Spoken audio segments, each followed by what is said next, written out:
ಚನ್ನಬಸಪ್ಪನವರ ಪರಿಚಯದ ಅಗತ್ಯವೇ ಇರದ ಸುಪ್ರಸಿದ್ಧ ವ್ಯಕ್ತಿ ಅಂದ್ರೆ ಅವರೇ ಅಕ್ಷರ ಬ್ರಹ್ಮ ಶ್ರೀ ಗೋರು ಚನ್ನಬಸಪ್ಪನವರು.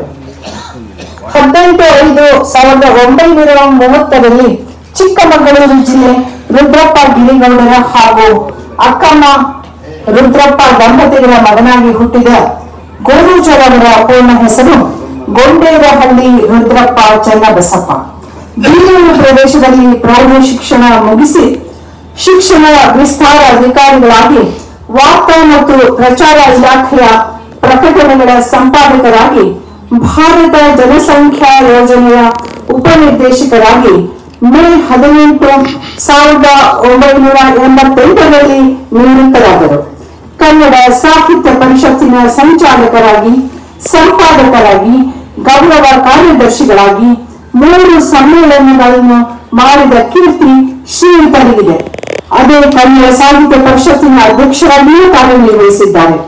ಪರಿಷತ್ತಿನ ಅಮೃತ ನಿಧಿ ಸಂಗ್ರಹ ಯೋಜನೆ, ಸಾಹಿತ್ಯ ಪ್ರಕಾರಗಳ 10ಕ್ಕೂ ಹೆಚ್ಚು ರಾಜ್ಯ ಮಟ್ಟದ ಸಮಾವೇಶಗಳು, ಪರಿಷತ್ತಿನ ಧ್ವಜ ರಚನೆ ಹಾಗೂ 120ಕ್ಕೂ ಹೆಚ್ಚು ಗ್ರಂಥಗಳನ್ನು ಪ್ರಕಟಿಸಿದ್ದಾರೆ. ಕರ್ನಾಟಕ ಸರ್ಕಾರದ ಅಭಿವೃದ್ಧಿ ಪ್ರಾಧಿಕಾರ, ಪುಸ್ತಕ ಪ್ರಾಧಿಕಾರದ ಸದಸ್ಯರಾಗಿಯೂ ಸೇವೆ ಸಲ್ಲಿಸಿದ್ದಾರೆ. ಜಾನಪದ ಅಕಾಡೆಮಿಯ ಅಧ್ಯಕ್ಷರಾಗಿಯೂ ನಿಘಂಟು ಪ್ರಕಟಣೆಯ ಮಹತ್ತರ ಕಾರ್ಯನಿರ್ವಹಿಸಿ ಬೀದರ್ನಲ್ಲಿ ನಡೆದ ಮೊದಲ ಅಖಿಲ ಭಾರತ ಜಾನಪದ ಸಮ್ಮೇಳನದ ವ್ಯವಸ್ಥೆ ಮಾಡಿದ್ದು ಸಾಧನೆಯೇ ಸರಿ. ಅಖಿಲ ಭಾರತ ಶರಣ ಸಾಹಿತ್ಯ ಪರಿಷತ್ತಿನ ಅಧ್ಯಕ್ಷರಾಗಿ ಅನುವಾದ ಸಮಿತಿ, ಚಲನಚಿತ್ರ ನಿರ್ಮಾಣ ಸಾಹಿತ್ಯ ಮತ್ತು ನಿರ್ದೇಶನಗಳನ್ನು ಮಾಡಿದ್ದಾರೆ. ಪತ್ರಿಕಾ ಕ್ಷೇತ್ರ ಮತ್ತು ಜಾನಪದ ಕ್ಷೇತ್ರದ ಸಂಪಾದಕತ್ವ, ಕನ್ನಡ ಸಾಹಿತ್ಯ ಸಮ್ಮೇಳನದ ಅಧ್ಯಕ್ಷರಾಗಿ ಕಾರ್ಯನಿರ್ವಹಿಸಿದ್ದಾರೆ. ಕರ್ನಾಟಕ ಜಾನಪದ ಮತ್ತು ಯಕ್ಷಗಾನ ಅಕಾಡೆಮಿ ಪ್ರಶಸ್ತಿ, ಕರ್ನಾಟಕ ರಾಜ್ಯೋತ್ಸವ ಪ್ರಶಸ್ತಿ, ಕೇಂದ್ರ ಸಾಹಿತ್ಯ ನಾಟಕ ಅಕಾಡೆಮಿ ಪ್ರಶಸ್ತಿ ಪಡೆದ ಗೋರೂಚರ್ ಅವರು 2015ರಲ್ಲಿ ಜಾನಪದ ವಿಶ್ವವಿದ್ಯಾಲಯದಿಂದ ಗೌರವ ಡಾಕ್ಟರೇಟ್ ಪ್ರಶಸ್ತಿ ಮತ್ತು ಕರ್ನಾಟಕ ಸರ್ಕಾರದ ಪ್ರತಿಷ್ಠಿತ ಬಸವ ರಾಷ್ಟ್ರೀಯ ಪುರಸ್ಕಾರ ಹಾಗೂ 2022ರಲ್ಲಿ ನಾಡೋಜ ಪ್ರಶಸ್ತಿಗೆ ಭಾಜನರಾಗಿದ್ದಾರೆ.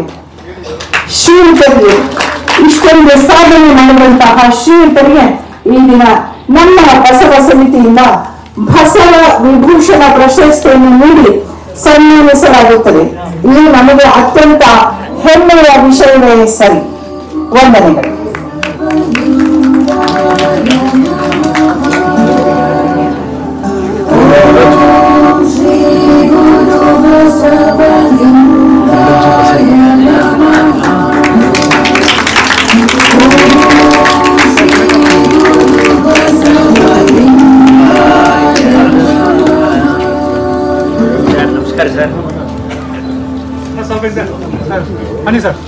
ಹನಿ ಸರ್ ಸ್ವಲ್ಪ ಇದೆ.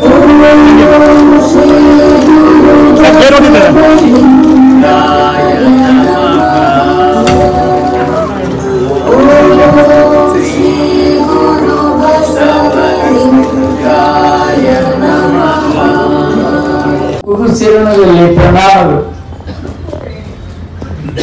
ಸಾಮಾನ್ಯವಾಗಿ ಸನ್ಮಾನ, ಅಭಿನಂದನೆ, ಪ್ರಶಸ್ತಿ ಪ್ರದಾನ ಇಂತಹ ಸಂದರ್ಭಗಳು ಯಾವುವು ಅಂದರೆ, ಯಾರಾದರೂ ಪರ್ವತಾರೋಹಣ ಮಾಡಿ ಬಂದಾಗ, ಯಾರಾದರೂ ಚುನಾವಣೆಯಲ್ಲಿ ಗೆದ್ದಾಗ, ದೇಶದ ಪ್ರಧಾನಿಯೋ ರಾಜ್ಯದ ಮುಖ್ಯಮಂತ್ರಿಯೋ ಆದಾಗ, ಆಪತ್ತಿನಲ್ಲಿ ಸಿಲುಕಿರುವವರನ್ನ ಉಳಿಸಿದಾಗ, ದಾನ ಧರ್ಮ ಮಾಡಿದಾಗ, ವಿಜ್ಞಾನದಲ್ಲಿ ಹೊಸತೇನಾದರೂ ಕಂಡು ಹಿಡಿದಾಗ, ಒಬ್ಬರಿಗೆ 100 ವರ್ಷ ದಾಟಿಸಿದಾಗ, ಅಥವಾ ಯಾವುದಾದರೂ ಕ್ರೀಡಾ ಸ್ಪರ್ಧೆಯಲ್ಲಿ ಗೆದ್ದಾಗ, ಯಾವುದಾದರೂ ಅಪೂರ್ವವಾದಂತಹ ದಾಖಲೆ ಸ್ಥಾಪಿಸಿದಾಗ, ಇಂಥ ಸಂದರ್ಭಗಳಲ್ಲಿ ಈ ಗೌರವ, ಸನ್ಮಾನ ಇತ್ಯಾದಿ ವಿಷಯವುದು ರೂಢಿ.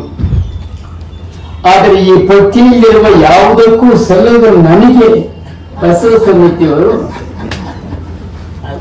ಒಂದು ಪ್ರಶಸ್ತಿ ನೀಡಿ ಗೌರವಿಸಿದ್ದಾರೆ. ನನಗೆ ಯಾಕೆ ಅಂತ ನನಗಿನ್ನೂ ಅರ್ಥವಾಗಿಲ್ಲ. ಒಬ್ಬಾತ ತನ್ನ ಸ್ನೇಹಿತನ ಭೇಟಿಯಾದಾಗ ಏನಯ್ಯ ನಿನ್ನ ಮದುವೆ ಆಯ್ತಂತೆ ಯಾಕೆ ಅಂತ ಕೇಳ್ತಾನೆ. ನಿನ್ನ ಮದುವೆ ಆಯ್ತಂತೆ ಯಾವಾಗ ಅಂತ ಕೇಳಿದ್ರೆ ಉತ್ತರ ಕೊಡಬಹುದು, ಯಾಕೆ ಅಂತ ಕೇಳಿದ್ರೆ ಏನು ಉತ್ತರ ಕೊಡೋದು. ಹಾಗೆ ನನಗೂ ಯಾರಾದರೂ ನಿಮ್ಗೆ ಗೌರವ ಪುರಸ್ಕಾರ ಬಂತುಂಟೆ ಯಾಕೆ ಅಂತ ಕೇಳಿದ್ರೆ ನಾನು ಏನು ಹೇಳಿ, ಅವನು ಹೇಳ್ತಾನೆ ನನಗೆ ಗೊತ್ತಿಲ್ಲ, ನನ್ನನ್ನು ಮದುವೆ ಮಾಡಿದವರನ್ನು ಕೇಳಿ ಅಂತ. ಹಾಗೆ ನನಗೆ ಪುರಸ್ಕಾರ ಯಾಕೆ ಮಾಡಿದ್ರು ಅಂತ ಗೊತ್ತಿಲ್ಲ, ಕೊಟ್ಟಂತ ಅರವಿಂದ್ ಜತ್ತಿಯವರನ್ನು ಕೇಳಿ ಅಂತ ನಾನು. ಈ ಪುರಸ್ಕಾರದ ಬಗ್ಗೆ ಬಸವ ಸಮಿತಿಯ ಪ್ರಧಾನ ಕಾರ್ಯದರ್ಶಿ ದಿಬ್ಬೂರ್ ಗಿರೀಶ್ ಅವರು ನನ್ನ ಬಳಿ ಬಂದಾಗ ನಾನು ಅಪ್ಪ ನನಗೀಗಾಗಲೇ ನಾನು ಬೇಕು ಇಲ್ಲದಿದ್ದರೂ ಸಾಕು ಎನ್ನುವಷ್ಟು ಪ್ರಶಸ್ತಿಗಳು ಬಂದಿದ್ದಾವೆ, ನೀವು ಇದನ್ನ ಗಮನಾರ್ಹ ಸೇವೆ ಸಲ್ಲಿಸಿದವರಿಗೆ ಇದು ಉತ್ತೇಜನ ಹೌದಾದರೂ ಕೂಡ ಬತ್ತಿದ ಗಿಡಕ್ಕೆ ನೀರು ಎರೆದರೆ ಏನು ಪ್ರಯೋಜನ, ಒಂದು ವೇಳೆ ಎರೆದರೂ ಒಂದಿಷ್ಟು ಸಿಗಲಿಕ್ಕಾಗುವ ಅವಕಾಶವಿದೆ, ಆದರೆ ಒಣಗಿದ ಮರಕ್ಕೆ ನೀರು ಎರೆದರೆ ಏನು ಸಿಗುತ್ತದೆ. ಹಾಗೆ ನನಗೆ ಕೊಡೋದಕ್ಕಿಂತ ಬಸವ ಮಣಿಘದಲ್ಲಿ ತೊಡಗಿರ್ತಕ್ಕಂಥ ಕ್ರಿಯಾಶೀಲ ವ್ಯಕ್ತಿಯೊಬ್ಬರಿಗೆ ನೀವು ಕೊಡಬಹುದು ಅಂದಾಗ ಅವರು ಗಿರೀಶ್ ಇದು ಕಾರ್ಯ ಸಮಿತಿಯ ನಿರ್ಧಾರ, ಬಸವ ಸಮಿತಿಯೊಂದು ನಿಮಗೆ ಸಂಬಂಧ ಇರೋದ್ರಿಂದ ನೀವು ಇಲ್ಲ ಅನ್ನಬಾರದು ಅಂತ ಹೇಳಿ ನನ್ನ ಧರ್ಮ ಸಂಕಟಕ್ಕೆ ಸಿಕ್ಕಿದ್ರು. ಬಸವ ಸಮಿತಿ 12ನೇ ಶತಮಾನದಲ್ಲಿ ನಡೆದಂತಹ ಸಮಾಜ ಧಾರ್ಮಿಕ ಆಂದೋಲನ ನಡೆಸಿದಂತಹ ಬಸವಾದಿ ಶರಣರ ಸಂದೇಶವನ್ನ, ಅವರ ವಿಚಾರಧಾರೆಯನ್ನ ಅದಕ್ಕಾಗಿ ಅದರ ಪ್ರಸಾರಕ್ಕಾಗಿ ಮೀಸಲಾಗಿರ್ತಕ್ಕಂಥ ಒಂದು ರಾಷ್ಟ್ರೀಯ ಪ್ರತಿಷ್ಠಿತ ಸಂಸ್ಥೆ. ಇವತ್ತಿನ ತಲೆಮಾರಿಗೆ ಶರಣ ಸಂದೇಶವನ್ನು ಮುಟ್ಟಿಸಲಿಕ್ಕೆ ಜಾಗತಿಕ ಸಂಪರ್ಕ ಹೊಂದಿರತಕ್ಕಂಥ ಒಂದು ಬಹುಮುಖ ಸೇವೆಯ ಸಂಸ್ಥೆ ಬಸವ ಸಮಿತಿ. ಬಹುಶಃ ಬಸವಣ್ಣವರ ನಂತರ 900 ವರ್ಷಗಳ ನಂತರ 30-40 ರಾಷ್ಟ್ರಗಳಿಗೆ ಬಸವಣ್ಣ ಇದೇ ಮೊದಲ ಬಾರಿಗೆ ಹೋಗಿದ್ದು ಬಸವ ಸಮಿತಿಯಿಂದ. ಈಗಲೂ ಈ ಸಂಸ್ಥೆಯನ್ನು ಸ್ಥಾಪಿಸಿದಂತಹ ಪೂಜ್ಯ ಡಾಕ್ಟರ್ ಬಸಪ್ಪ ದಾನಪ್ಪ ಜತ್ತಿಯವರ ಬಗ್ಗೆ ನನಗಿರೋ ಗೌರವಕ್ಕಾಗಿ ಮತ್ತು ಬಸವ ಸಮಿತಿಯ ಆರಂಭದಲ್ಲಿ ನಾನು ಜತ್ತಿಯವರೊಡನೆ ಕೆಲಸ ಮಾಡಿದಂತಹ ಸಂಬಂಧದಿಂದಾಗಿ ಈಗಲೂ ನಾನು ಬಸವ ಸಮಿತಿಯ ಬಗ್ಗೆ ಇಟ್ಟುಕೊಂಡಿರುವಂತಹ ಅಭಿಮಾನಕ್ಕಾಗಿ ಮತ್ತು ಪ್ರಸ್ತುತ ಅಧ್ಯಕ್ಷರಾದ ಅರವಿಂದ ಜತ್ತಿಯವರ ಆತ್ಮೀಯತೆಯಿಂದಾಗಿ ನಾನು ಇದನ್ನ ನಿರಾಕರಿಸುವಷ್ಟು ನಿಷ್ಠನಾಗಲಿಕ್ಕೆ ನನ್ನ ಕೈಗೆ ಸಾಧ್ಯ ಆಗಲಿಲ್ಲ. ಹಾಗಾಗಿ ಈ ಬಸವ ವಿಭೂಷಣ ಪ್ರಶಸ್ತಿಯನ್ನು ನಾನು ಪಡೆದಿದ್ದೇನೆ. ವಿಭೂಷಣ ಎನ್ನುವುದಕ್ಕೆ ನಿಘಂಟಿನಲ್ಲಿ ಅಲಂಕಾರ, ಆಭರಣ ಅಂತ ಅನ್ನೋ ಅರ್ಥಗಳಿದ್ದಾವೆ. ಈ ಅರ್ಥದಲ್ಲಿ ಬಸವ ಸಮಿತಿ ನನಗೆ ನೀಡಿರ್ತಕ್ಕಂತಹ ಈ ಬಸವ ವಿಭೂಷಣ ಬಸವಾಭರಣ ಅಂತ ನಾನು ತಿಳ್ಕೊಂಡಿದ್ದೇನೆ. ಇದೇ ಸಂದರ್ಭದಲ್ಲಿ ಬಸವಶ್ರೀ ಪುರಸ್ಕಾರ ಪಡೆದಿರ್ತಕ್ಕಂತಹ ಇಬ್ಬರೂ ನನ್ನ ಆತ್ಮೀಯ ಹಾಸನದ ಯುನೈಟೆಡ್ ಅಕಾಡೆಮಿ ಸ್ಥಾಪಕರಾದಂತಹ ಚಂದ್ರಶೇಖರ್ ಮತ್ತು ಬೆಂಗಳೂರಿನ ಜನಪ್ರಿಯ ವಚನ ಜ್ಯೋತಿ ಬಳಗದ ಸಂಸ್ಥಾಪಕರಾದ ಪಿನಾಕಪಾಣಿ ಅವರನ್ನು ಕೂಡ ನಾನು ಅಭಿನಂದಿಸ್ತೇನೆ. ವಜ್ರ ಮಹೋತ್ಸವ ವರ್ಷದಲ್ಲಿರುವ ನಮ್ಮ ಬಸವ ಸಮಿತಿ ಬಸವ ಮಣಿಹದಲ್ಲಿ ತೊಡಗಿರ್ತಕ್ಕಂತಹ ನಾಡು ಮತ್ತು ಹೊರನಾಡಿನ ಅನೇಕ ಗಣ್ಯರಿಗೆ ಬಸವ ವಿಭೂಷಣ, ಕಾಯಕ ರತ್ನ, ದಾಸೋಹ ರತ್ನ, ಬಸವಭೂಷಣ, ಬಸವಶ್ರೀ ಹೀಗೆ ನಾನಾ ರೂಪದ ಪುರಸ್ಕಾರವನ್ನು ನೀಡ್ತಾ ಬಂದಿದೆ. ಇದುವರೆಗಿನ ಪುರಸ್ಕೃತರಲ್ಲಿ ಬಹುಶಃ ಡಾಕ್ಟರ್ ಭೀಮಣ್ಣ ಖಂಡ್ರೆಯವರನ್ನು ಬಿಟ್ಟರೆ ನಾನೇ ಅತ್ಯಂತ ವಯಸ್ಸಾದವನು ಅಂತ ಕಾಣಿಸ್ತದೆ. ಆದರೂ ನಮ್ಮ ಜೊತೆಯವರು ಬಹುಶಃ ವಯಸ್ಸನ್ನೇ ಎಲಿಜಿಬಿಲಿಟಿ ಅಂತ ತಿಳ್ಕೊಂಡಿರ್ಬೇಕು ಅಂತ, ಅದೇ ಅರ್ಹತೆ ಅಂತ ನನ್ನ ಕರೆದಿರಬೇಕು. ಏನೇ ಇಲ್ಲಿ ನಾನು ಮತ್ತೇನನ್ನು ಸಾಧಿಸಿದ್ದೇನೆ ಅನ್ನುವಂತಹ ವಿಶೇಷ ಏನೂ ಇಲ್ಲ. ಇಂದಿನ ಕಾರ್ಯಕ್ರಮ ಪರಮ ಪೂಜ್ಯ ಬೆಲಿ ಮಠದ ಅಧ್ಯಕ್ಷರಾದಂತಹ ಪೂಜ್ಯ ಶಿವರುದ್ರ ಸ್ವಾಮೀಜಿಯವರ ಸಾನ್ನಿಧ್ಯದಲ್ಲಿ ನಡೆಯುತ್ತಾ ಇರುವುದು. ವಿಶೇಷವಾಗಿ ಇವತ್ತು ನಮ್ಮ ರಾಜ್ಯದ ಮುಖ್ಯಮಂತ್ರಿಗಳಾಗಿದ್ದಂತಹ ಮಾನ್ಯ ವೀರಪ್ಪ ಮೊಯ್ಲಿಯವರು ಅವರು ಕೇಂದ್ರ ಸಚಿವರು ಆಗಿದ್ದರು. ಎಲ್ಲದಕ್ಕಿಂತ ಅವೆರಡಕ್ಕಿಂತ ಮುಖ್ಯವಾದ್ದು ಅವರು ಕನ್ನಡದ ಒಬ್ಬರು ಹಿರಿಯ ವಿದ್ವಾಂಸರು ಅನ್ನುವಂಥ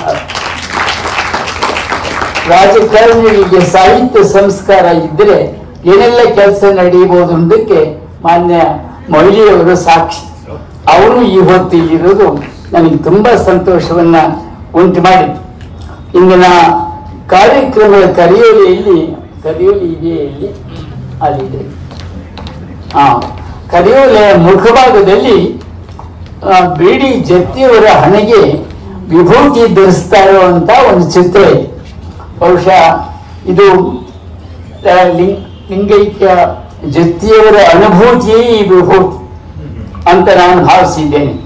ವಿಭೂತಿಯಲ್ಲಿ 3 ಎಳೆಗಳಿದ್ದಾವೆ. ಅದರಲ್ಲಿ ನಮ್ಮ ಶರಣ ಸಂಸ್ಕೃತಿಯ ಪ್ರಕಾರ ಒಂದು ಕಾಯಕದ ಸಂಕೇತ, ಇನ್ನೊಂದು ದಾಸೋಹದ ಸಂಕೇತ, ಮತ್ತೊಂದು ಅನುಭವದ ಸಂಕೇತ. ನಮ್ಮ ಜ್ಞಾನಪ್ಪ ಜತ್ತಿಯವರಿಗೆ ಸಂಬಂಧಿಸಿದಂತೆ ಹೇಳೋದಾದರೆ ಈ 3 ಎಳೆಗಳು ಅವರ ಸಂವಿಧಾನ ಬದ್ಧತೆ ಮತ್ತು ಬಸವ ಸಿದ್ಧಾಂತ ಬದ್ಧತೆ ಮತ್ತು ಜನಪ್ರಾತಿನಿಧ್ಯದ ಪಾವಿತ್ರತೆಯ ಬದ್ಧತೆ ಇವು ಅಂತ ನಾನು ಭಾವಿಸಿದ್ದೇನೆ. ಅಂತಹ ಉಜ್ವಲ, ಶ್ರೇಷ್ಠ, ಸಾತ್ವಿಕ, ಸಂಭಾವಿತ, ಅನುಭಾವಿಯ ಇಂಥ ಒಂದು ಜನ್ಮ ಶತಮಾನೋತ್ಸವ, ಜನ್ಮ 113ನೇ ಜನ್ಮೋತ್ಸವದ ಸಂದರ್ಭದಲ್ಲಿ ನನ್ನನ್ನು ಪ್ರೀತಿಯಿಂದ ಕರೆದು ಗೌರವಿಸಿದಂತ ಬಸವ ಸಮಿತಿಯ ಎಲ್ಲ ಬಂಧುಗಳಿಗೂ ಕೂಡ ನಾನು ಶರಣು ಸಮರ್ಪಿಸ್ತೇನೆ.